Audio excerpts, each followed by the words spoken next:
So the Celtics have been in the rumor mill a bit lately, and if they end up signing Kemba or trading for Capella or whatever else, then I'll talk about that. But for right now, I just want to talk about Romeo Langford. They drafted other guys, sure, but I just want to stick with him because I think, well, number one, he'll get the most views.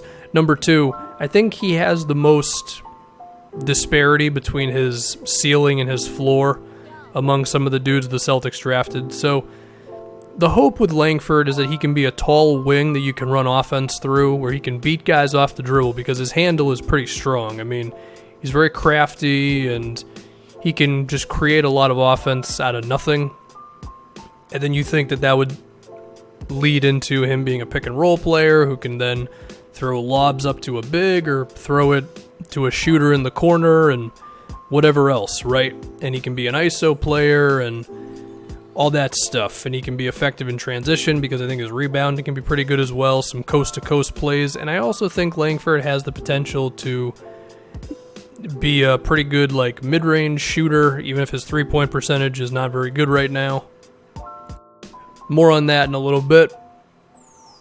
But yeah, it does seem like his scoring from within the three-point line can be pretty good. Pull-up jumpers and floaters and getting to the line a bit. I mean, he shot 194 free throws in college this season, so that's pretty good, right? So all that's the hope, and if he's able to do those things, then it does give the Celtics an extra thing on offense. Now, again, it seems like there's a decent chance Kemba Walker is going to be on this team next season, so you do question how much Langford would get the ball, and because Tatum's already here and all that stuff, but if that just gives the Celtics another guy who can actually create for himself and create for others, although there's something to be said about how good of a passer Langford's actually going to be, but the potential is definitely there, then that just gives you a whole lot of versatility. I mean, Gordon Hayward can create stuff, assuming that he's totally healthy and confident moving forward, so yeah, just another guy who can go into the Celtics mix of wings who can do a whole lot of stuff. Now that's on the positive end of this. There are definitely things to fear with Langford. Number one, there's a chance that he sucks from three. He shot 27% from outside. I remember hearing somewhere that there might have been a thumb injury. I might be totally wrong on that one, but I recall something like that. Even so, his form is not consistent. His feet are kind of all over the place, and I've heard some things about his wrist having problems when he goes up, and he's just got to maybe refine the entire jumper. So that's step one, and that is kind of scary because it would suggest that even if he does fix that, it's only going to be stand still, catch and shoot threes. Like, he's never going to be able to pull up for three, which would not be nice, but at the same time, if he's going to be a really good mid-range pull-up shooter, and I think there's reason to believe he can be, then you combine that with at least being okay on open threes, that could be enough, but it's definitely not ideal for today's NBA. But the other thing to talk about with him potentially not being a good three-point shooter is how is he going to fit in when he doesn't have the ball?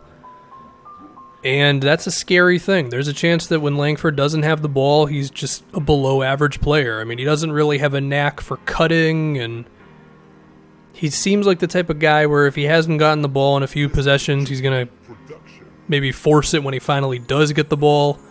And when you look at the ball handling responsibilities of this team, I mean, again, if Kemba Walker's on this team, then that means Langford gets pushed down another peg, and he's already behind Tatum and Hayward, we have to assume, in terms of ball handling. So that's going to be a big question, is can Langford just be an actual NBA player when he doesn't have the ball in his hands, or defense is going to be able to respect him? All that kind of stuff. I mean, I think he'll be okay enough to attack closeouts, but if that's the only thing you can do, then defenses are still not going to have too much trouble ignoring you when somebody else is trying to create, right? So a lot of it really is Langford's jumper, but there are other things. His decision-making does need to get a little better. There are times when he dribbles into traffic, goes in without a plan, basically.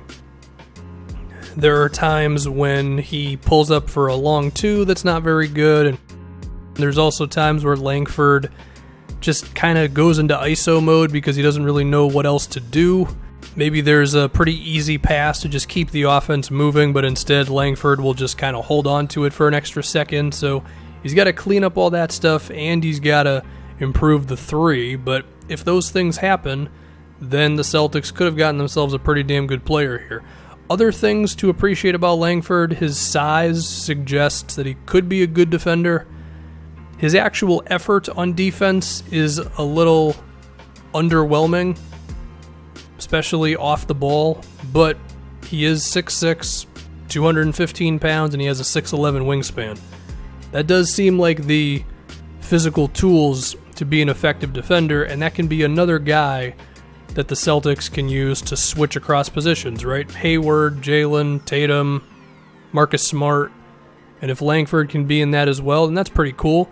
And it seems like Semi Ojeleye is going to be on this team for at least one more season, so yeah, the team could be pretty difficult to score on if Langford can just not suck defensively. And we've also heard rumors that they might be trading for Clint Capella, so there is a chance this team could maybe not fall off too hard defensively, even if they do lose Horford, but that's a whole nother conversation, and we don't even know if those moves are going to happen. So anyway, I think Langford's defense can be cool, and I think his rebounding can be pretty good as well. He grabbed 5 boards a game in college, about 6.5 per 40 minutes. So that could open up some transition plays, and that does give the Celtics quite a few guys who can rebound and then bring the ball up themselves, right? Hayward, Jalen somewhat, Tatum, and then Langford is another one. So it's all good stuff, maybe. There is a chance Romeo Langford sucks, where he over-dribbles too much, not really enough of a shooter, likes to take too many shots, and doesn't really have a savviness towards just making the right play all the time. There is a fear that he's basically Tyreke Evans. And Tyreke has had an up-and-down career, and overall I think we would all say it's been pretty meh. So, could Langford be that? Yeah, potentially, but I think that's being a little cynical. If you want to be really positive and you think Langford's just going to figure out all of his problems and he's going to be a pretty good three-point shooter, then I guess you could see like a Joe Johnson kind of career for him, where he's has a few seasons of over 20 a game, and in that, I mean, he probably ends up somewhere in between those two things, so yeah. That's the best I could think of off the top of my head, you know? I think this was definitely a little bit of a swing for the fence for the Celtics at the, at the 14th pick. You maybe bank on the guy with more potential than the guys around him, even if his floor is maybe a little lower. Maybe they just really like him. So there's that. See what happens. Again, it is tough to really, at this moment, be like, how good is Langford going to be for them? Because we never know how much rookies are really going to play. And then, of course, the Celtics, they do seem to have some ambitious things going on in free agency and potential trades. One thing we should say is Stevens has been pretty nice to rookies. Granted, the rookies he's had have been good, with Jalen and Tatum mostly. And we assume that if Langford is going to be, if not at their level, at least a little worse, then we could probably see him playing at least, 15 minutes a game out of the jump. And yeah, hopefully he doesn't suck.